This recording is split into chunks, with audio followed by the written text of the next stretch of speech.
नमस्कार दोस्तों, आज के इस वीडियो में हम स्लिप डिस्क के लक्षणों के बारे में बात करने वाले हैं। स्लिप डिस्क का नाम आपने सुना होगा।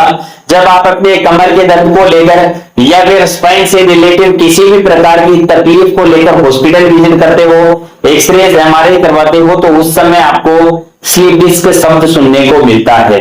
दोस्तों, कई सारे लक्षण ऐसे होते हैं जिनको समझना हर किसी के लिए जरूरी होता है। इस वीडियो में हम स्लिप डिस्क के लक्षणों के बारे में बात करने वाले हैं।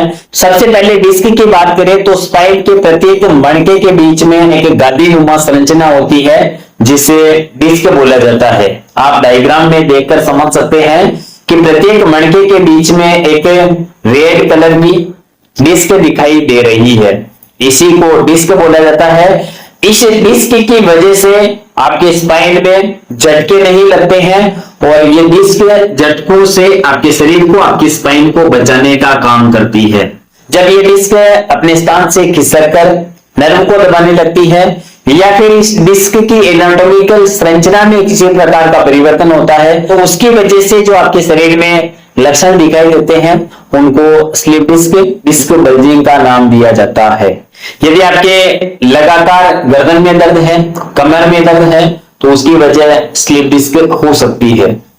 यदि आप एक स्थान पर लंबे समय तक खड़े रहते हो या फिर सिटिंग वर्क करते हो, लंबे समय तक बैठकर काम करते हो, तो उस समय आपकी कमर में, आपकी गर्दन में दर्द बढ़ता हुआ महसूस होता है, तो आपको समझना चाहिए कि आपके स्पाइन में स्लिप डिस्क हुई है।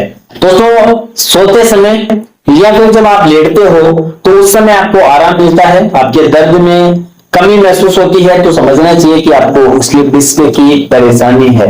स्लिप डिस्क की वजह से आपका आधा शरीर दर्द कर सकता है।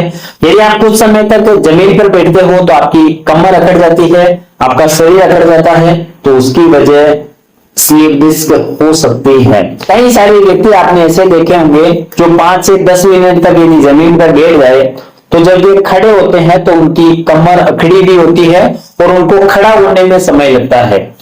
यदि स्लिप डिस्क की वजह से नर्व में कंप्रेशन आया है तो जिस हिस्से की नर्व दबी है तो उस हिस्से में सुन्नपन आ सकता है, झुनझुनी हो सकती है, जिसे स्लिप डिस्क की वजह से सियाटिका हो सकती है, सर्वाइकल हो सकता है, पूरे हाथ में दर्द आ सकता है और एक साइड के पैर में दर्द आ सकता है। कई सारे व्यक्ति ऐसे होते हैं जिनके आधे शरीर में दर्द रहता है, उसकी वजह भी स्लिप डिस्क हो सकती है। स्लिप डिस्क की वजह से चलने में, बैठने में परेशानी आती है और जब जमीन पर बैठकर उठते हैं तो उस समय तेज दर्द होता है। दोस्तों, जब भी आप सुबह उठते हो तो उस समय आपके शरीर में अकड़न महसूस होती है और पूरा शरीर अकड़ा हुआ लगता है, तो उसका कारण स्लिप डिस्क हो सकता है।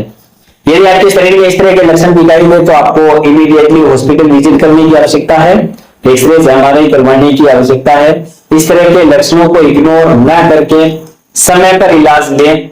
यदि आपको जानकारी अच्छी लगी तो वीडियो लाइक करके इस चैनल को सब्सक्राइब कर लीजिए और वीडियो यदि आप फेसबुक पर, इंस्टाग्राम पर देख रहे हो तो इस पेज को फॉलो कर लीजिए। मिलते हैं नेक्स्ट वीडियो में, तब तक के लिए जय हिंद, जय श्री राम।